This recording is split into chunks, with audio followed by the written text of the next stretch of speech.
naturally calm, and I shall remain calm at all times. I am fully in control of my emotions. I am firm, I am yet firm? calm. Oh, I am firm yet calm. I could do that.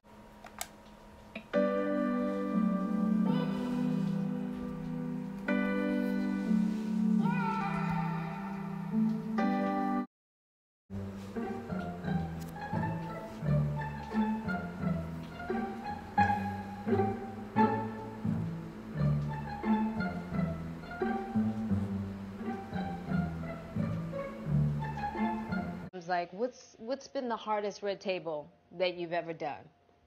And I haven't had one until today. This has been difficult for 3 families, and it's been rough. I've known Jordyn Woods her whole life. Many don't know this, but her father, John Woods, was a sound engineer on The Fresh Prince of Bel-Air for its entire run, where he and Will became friends. Their sons, Josh Woods and Trey, became very close, and through many play dates between them, Jaden and Jordyn ended up becoming true day ones by forging a close, lifelong bond since they were infants. These friendships made the Woods family an extension of ours.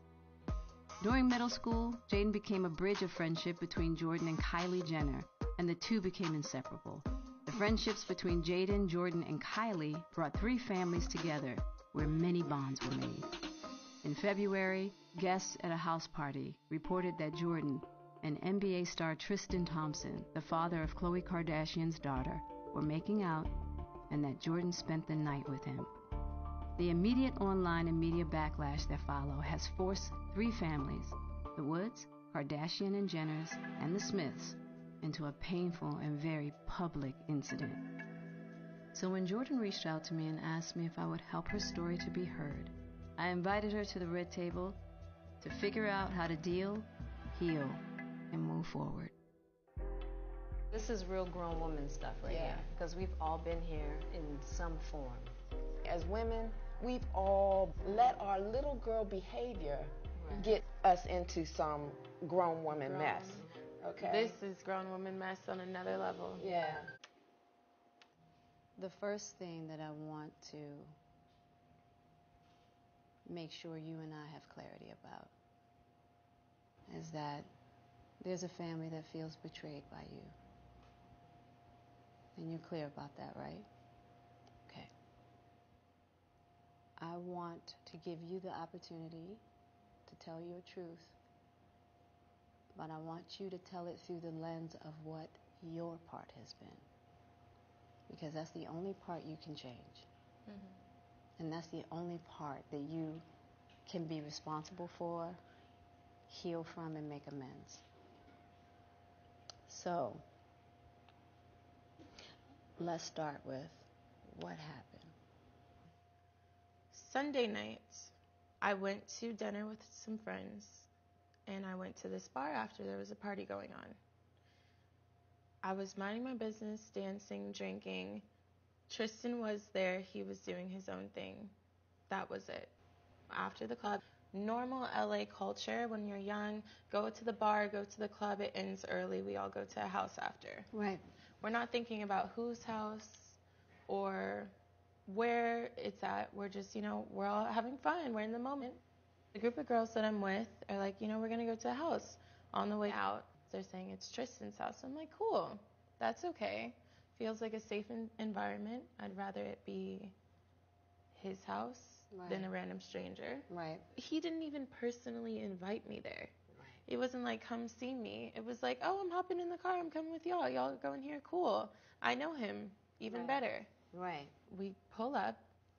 We walk in. Not once was I aware of anyone's phone or told them to take away a phone. I was not paying. I don't care. I don't have anything to hide. Right. So when it comes to the phones being taken away, I have no clue who told them to take away the phone, anything. Right. All I know is I had my own. Right. And, we're all dancing and we're all drinking and we're all enjoying the time. And I'm not thinking I shouldn't be here. Right. And that's my first step where I went wrong. And how I would feel if someone close to me is hanging at my ex's house or Yes. the father of my child. I didn't think about that. That's the first part of the problem. So you're saying, now So- you're saying I shouldn't have been there in the first place. Yeah, that's the first step is I should have gone home after the party. I shouldn't even have been there. Right. But you know, the night's going on, and never once was I giving him a lap dance, making out with him, sitting all over him. It's just, we're all together. We're in a group. Never once did we leave the public area, go to a bedroom, go to a bathroom. We're all in plain sight. And you have other girls with you? Yes. Okay. Why do you think no one else has stepped up to defend? I want people to stand up and be accountable, but I don't want anyone to feel what I'm feeling. Yeah, I get it, because let me tell you, I've been here. Yeah, I get it. And it's hard for people. It is. And it's no right or wrong to it. It's just hard, because it's heat. And why do they owe me that much? Right. Facts. What from the night would suggest that there was a lap dance of some kind? Now, this seems completely crazy to me that anybody says there was a lap dance involved, because there was no lap dance involved. But what I can think as to why someone would say that, there was a chair here, a couch, and another chair. Got it. It's all filled. Got it. So he's sitting in this chair, and there's an arm of the chair that goes up about here. Okay. And I'm sitting on the arm of the chair. So you come into the party and you look, and you see me sitting on the chair. In my head, this is innocent. You know, like, we're all drinking, we're all chilling. There's no way it would look like a lap dance, but I could see why people would say, oh, they're getting cozy. Did you have your arm around him? No. Okay. But my legs were laying right over his. Got it. Okay. My butt was never sitting on him. But your legs were, so he But was... my legs were dangling down, so I picked them up and I put them over. Onto his legs. Onto the bottom of his legs, yes. Onto the bottom of his legs. There's stories that she was sitting on his lap. She was dangling in his crotch area. That is not the truth. But if you're looking for a story, I can understand why that would be the story. Right. So there wasn't any, like, intimate little chuckle, giggle, you in his ear, him in your ear. I mean, as we all were just dancing and having fun, everyone at the party, so we're in this person's ear, this person, but never anything intimate. Never anything like... And he didn't make any moves on you throughout the night? No. Okay. He didn't try to take me to a room. He didn't try to... it was just an innocent time. But you could see how that could seem. And that's where I will take responsibility to where I can't be doing that. Right.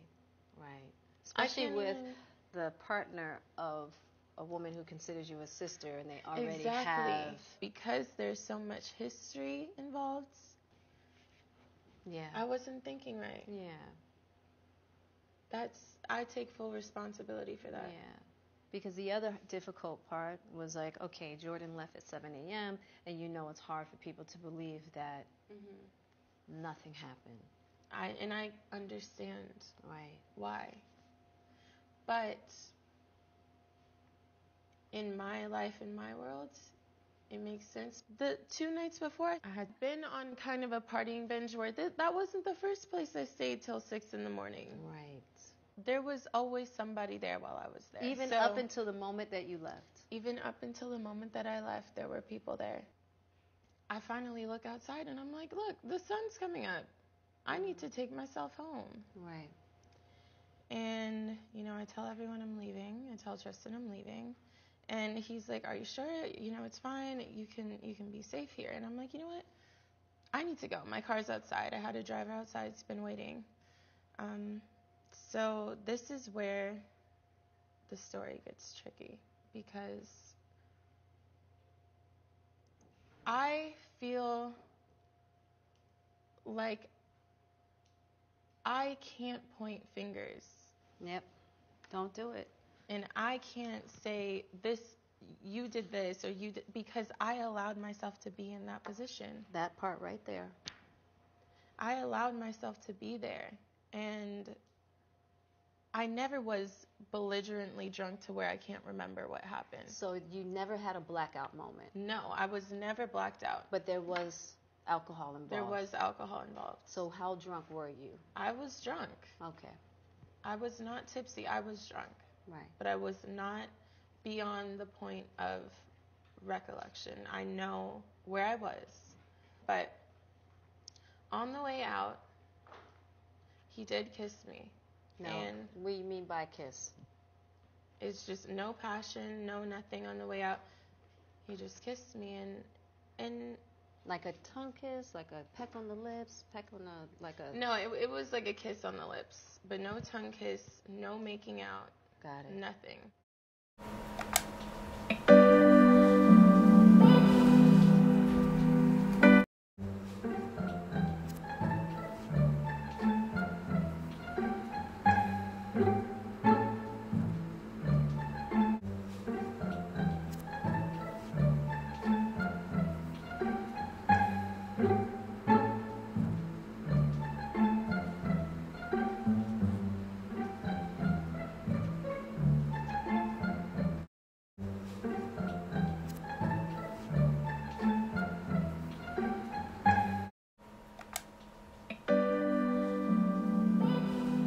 Nobody besides New York even paid you attention until me. Let's be clear. Okay. Let's be clear. Now let's talk about this. How did you find out about Khloe? When did that You better happen? let Trina talk, man. Did Let he- Trina vent, ye. Did he tell you? Did he tell you about Khloe, or did you find out on the I found out blogs? like the rest of the world. It was all over the internet. It was all over my Twitter, my Instagram, everything. And I mean, it's a little surprising when you're living with somebody that they're running around with somebody else. Oh, y'all was living together. He said y'all wasn't living together. Did when the monkey stay there too? Shut up, man. What I about flew the the tiger? monkey here to New York City with you from Fort Lauderdale. Wow. Dang, that's Damn, about to die. you So control what the I'm monkey. saying I'm not is, bringing nobody's I'm monkey not nowhere. gonna bash you. You to me, you were a great person. You were a cool person. We were friends. I got so much respect for you. It's just the way you do stuff is sometimes it's just disrespectful. Out of respect, you don't handle situations like that. Because as a friend, I held you down, and Lord knows the stuff that I can say about you would be overwhelming. Now, I'm gonna let you also, live though. Wasn't he also executive producing your project and everything? Executive producing my project. We kind of did like big.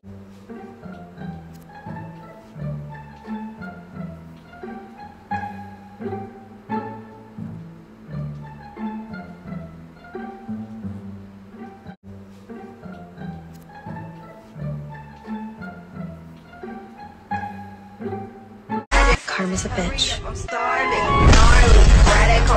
On the block, I'm magical. See me in Chicago. You're wet that badly, then get your wet. I had a baby blue shirt on.